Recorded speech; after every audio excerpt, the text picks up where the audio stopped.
Les entretiens secrets vous présentent Un carnat blanc et noir de Louis de Mailly. Une série de contes audio réalisés, présentés, illustrés musicalement et lus par Mojon.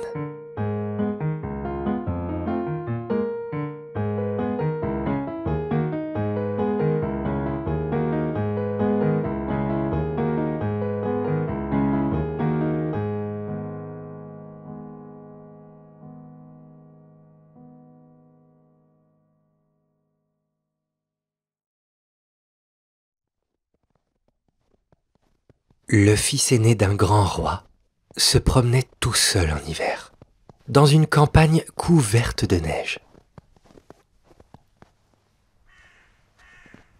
Il aperçut une corneille sur laquelle il signala son adresse.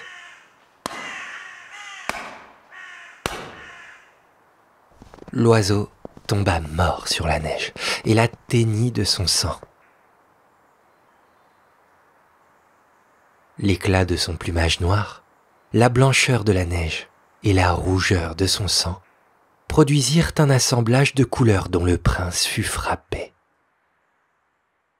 Cette idée s'empara tellement de son esprit qu'il ne lui fut plus possible de l'en éloigner.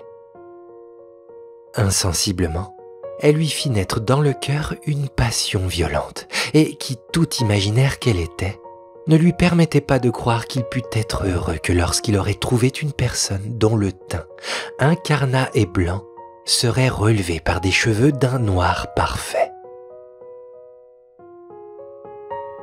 Il était comme absorbé dans ses profondes réflexions lorsqu'il en fut distrait par une voix qui lui dit « Prince, allez dans l'empire des merveilles, au milieu d'une immense forêt.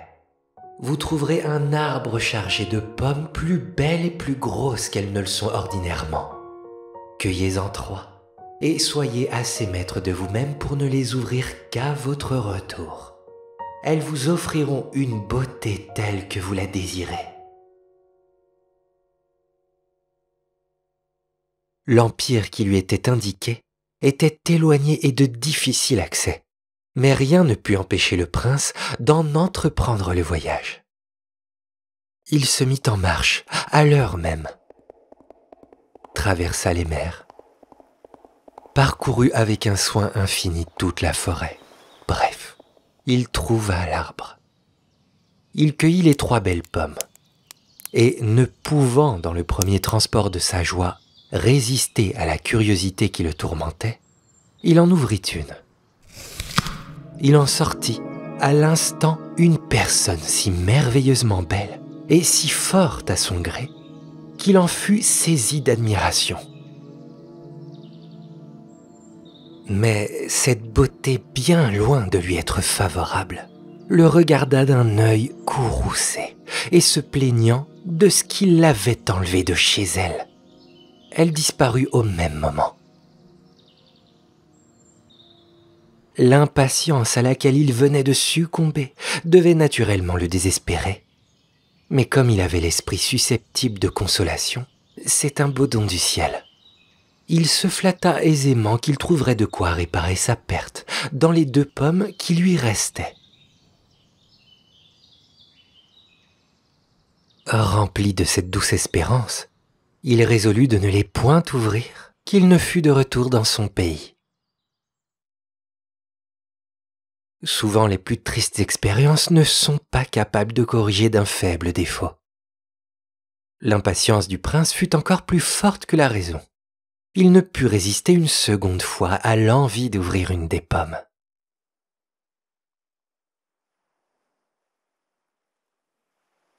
Il était pour lors sur mer. L'on n'éprouve pour l'ordinaire aucune dissipation sur ce triste élément. Il y a donc fort peu de gens qui, dans un cas pareil, n'en eussent fait autant que lui.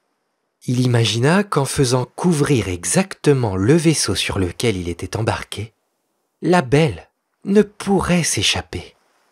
Il ouvrit alors la seconde pomme et il en sortit comme de la première une personne dont la beauté était incomparable et qui lui témoigna tout autant de mécontentement, et malgré toutes les précautions que le prince avait prises, elle disparut, comme avait fait celle qui l'avait précédée. Ces deux expériences furent à peine suffisantes pour rendre le prince sage. Il arriva dans son pays, et ayant ouvert la seule pomme qui lui restait, une personne aussi belle, mais plus douce que les deux autres, en sortit. Il l'épousa sur l'heure et se trouva le plus heureux des maris. Quelque temps après son mariage, une guerre importante l'obligea de se séparer de la belle Incarnat blanc et noir. La reine-mère, entre les mains de qui cette jeune princesse demeura, n'avait jamais approuvé ce mariage. Elle la fit mourir cruellement et fit jeter son corps dans les fossés du château. Et mettant le comble à la méchanceté, elle supposa à la place de la malheureuse princesse une personne sur qui elle avait un pouvoir absolu. Le prince, à son retour, fut bien étonné de retrouver une femme si différente de celle qui l'avait quittée. Mais la reine l'assura positivement que la personne qu'elle lui présentait était sa femme. Elle convint de toutes les différences qui se trouvaient en apparence, mais elle attribua cette métamorphose aux suites de l'enchantement. En effet, la manière dont cette fille avait été trouvée par le prince donnait une sorte de vraisemblance à ce discours. Enfin, soit par douceur, soit par faute de défiance, car les honnêtes gens ne la connaissent pas, le prince ajouta foi à ce qu'on lui dit. Mais rien ne fut capable de le guérir de sa première passion. Il passait les jours et les nuits à rêver, et très souvent, il demeurait des heures entières appuyé sur une des fenêtres de son palais.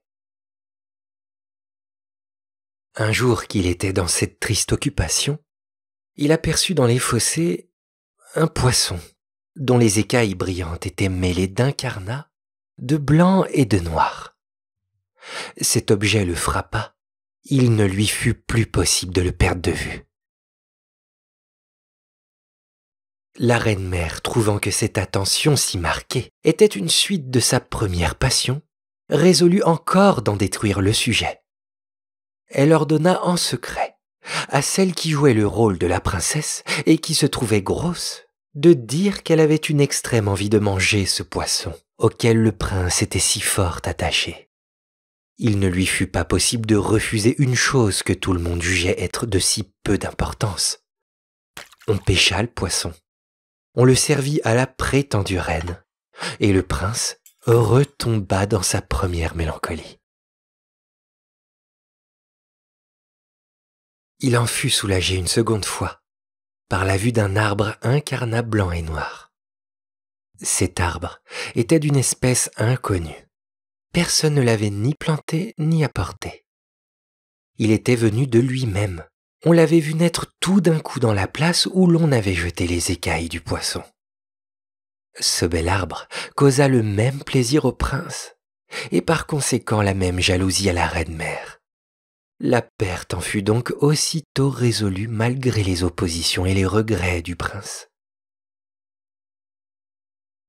Le bel arbre fut arraché et brûlé, mais un superbe château, bâti de rubis, de perles et de jais, que les cendres de l'arbre produisirent à l'instant, fit revivre encore les trois couleurs que le prince avait toujours aimées. Elles parurent alors dans un éclat qui le ravit.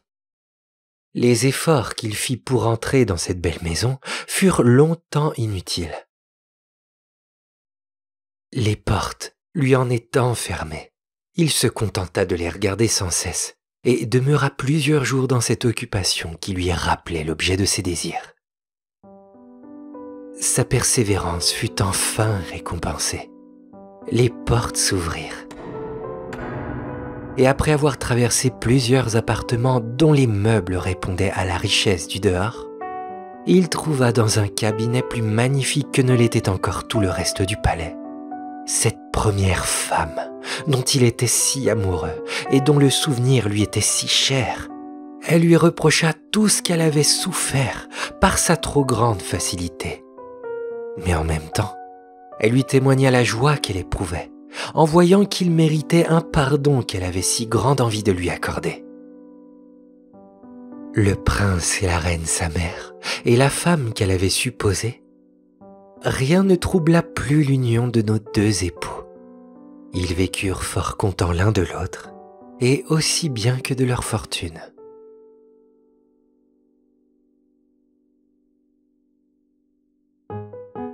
C'était un carnat blanc et noir de Louis de Mailly. En espérant vous avoir diverti le temps d'un conte, je vous dis à très bientôt pour le temps d'un autre.